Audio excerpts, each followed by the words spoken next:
ఇక నిజామాబాద్ జిల్లా వర్ణి మండల కేంద్రంలో దొంగ నోట్లు కలకలం రేపాయి. జలాల్పూర్ గ్రామానికి చెందిన చిన్న సాయిలు అనే రైతు వర్ణి కెనరా బ్యాంకులో క్రాప్ లోన్ కట్టడానికి వచ్చాడు. లోన్ కట్టడానికి మొత్తం నకిలీ నోట్లే తెచ్చాడు. క్వాషియర్ డబ్బును లెక్కించేందుకు కౌంటింగ్ మెషిన్ లో వేయగా మొత్తం దొంగ నోట్లని చూపడంతో ఆశ్చర్యపోయాడు. మొత్తం 417 నకిలీ 500 నోట్లను గుర్తించినట్టు, నోట్ల విలువ 2,08,500 అని చెప్పారు క్వాషియర్. ఈ విషయంపై బ్యాంకు మేనేజర్ వర్ణి పోలీసులకు ఫిర్యాదు చేశాడు. అయితే దొంగ నోటు తెచ్చిన రైతుపై కేసు నమోదు చేసిన పోలీసులు దర్యాప్తు చేస్తున్నట్లు తెలిపారు.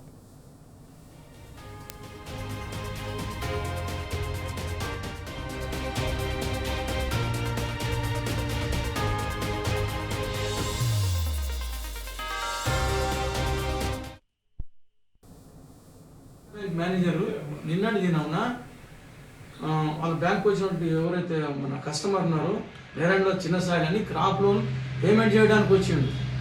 తను తీసుకొచ్చినటువంటి డబ్బులు 500 రూపాయల నోట్లు 417 టోటల్ అంతా ఫేక్ కరెన్సీ అంట.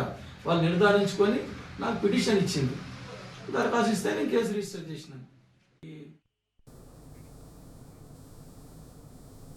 రైట్ గా ఇదే విషయానికి సంబంధించి మరిన్ని డీటెయిల్స్ మా ప్రతినిధి రవీందర్ ఫోన్ ఇన్ ద్వారా అందిస్తారు. రైట్ రవీందర్, ఇటు దొంగ నోట్ కి సంబంధించిన అప్డేట్స్ ఏంటి? అసలు పోలీసులు అక్కడ ఏమంటున్నారు?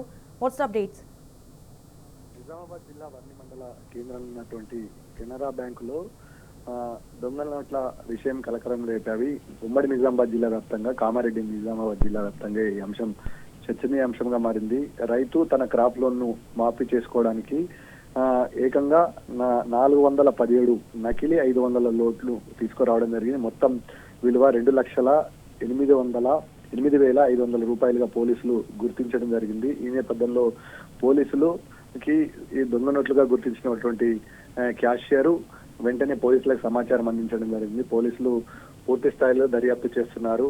ఈ రైతుకు ఎక్కడి నుంచి దొంగ నోట్లు రావడం జరిగింది, 2 లక్షల విలువ చేసే ఈ నకిలీ నోట్లు ఎక్కడి నుంచి తీసుకొచ్చేవారు అనే అంశం పైన పూర్తి స్థాయిలో దర్యాప్తు చేస్తున్నారు. రైతు అదే వర్ణి మండలం జలాల్పూర్ గ్రామానికి చెందిన చిన్న సాయిలుగా గుర్తించారు. ఈ నేపథ్యంలో ఇతని కొడుకు హైదరాబాద్ లో ఐటీ కంపెనీలో ఉద్యోగం చేస్తున్నట్టుగా సమాచారం అందుతుంది. అతని కొడుకు నుంచి డబ్బులు తీసుకొచ్చినట్టుగా ప్రాథమికంగా రైతు బ్యాంక్ అధికారులకు చెప్పడం జరుగుతుంది. ఈ నేపథ్యంలో అతనికి ఎవరిచ్చారనే కోణంలో కూడా దర్యాప్తు కొనసాగుతుంది. ఈ అంశం మొన్న కామారెడ్డి జిల్లాలో కూడా చర్చనీయాంశంగా మారింది. దాదాపుగా అటు మహారాష్ట్ర, అదేవిధంగా ఉత్తరప్రదేశ్ బ్యాచ్ చెందిన ఈ దొంగ నోట్లకు సంబంధించినటువంటి దాదాపుగా 8 మందిని అరెస్టు చేశారు.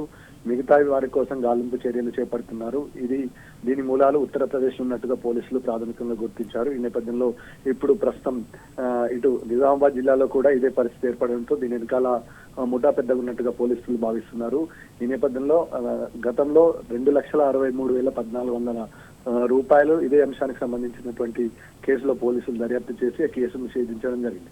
ఇది వైన్స్ అదేవిధంగా ఇతర మాల్స్ లో కూడా చెలమైనట్లుగా పోలీసులు గుర్తించారు. దాదాపుగా పెద్ద మొత్తంలోనే జిల్లా కేంద్రంలో డబ్బులు తారుమారైనట్టుగా పోలీసులు అంచనా వేస్తున్నారు. సీసీ ఫుటేజ్ ఆధారంగా దర్యాప్తు కూడా కొనసాగిస్తున్నారు.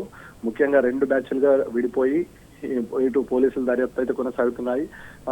ఏదైతే రైతు చిన్న సాయిలు ఉన్నాడో జలాల్పూర్ గ్రామానికి చెందినటువంటి రైతు, అతని కొడుకు పైన కూడా పోలీసులు పూర్తి స్థాయిలో విచారణ చేస్తున్నారు. ఈ నేపథ్యంలో హైదరాబాద్ కూడా ఒక ముఠా బయలుదేరినట్టుగా మనకు సమాచారం అందుతుంది. ఈ నేపథ్యంలో పూర్తి స్థాయిలో దర్యాప్తు చేస్తే కరెన్సీ ఎక్కడి నుంచి వచ్చింది, ఎక్కడి నుంచి ఎక్కడి వరకు చేతులు మారనే అంశం పైన పోలీసులు విచారణ చేపట్టారు. ప్రస్తుతం అయితే జిల్లాలో నకిలీ ఫేక్ కరెన్సీ విషయం చర్చనీయ అంశంగా మారింది. ఈ నేపథ్యంలో పలు చోట్ల డబ్బులు తారుమారైనట్టుగా గుర్తించడం జరిగింది.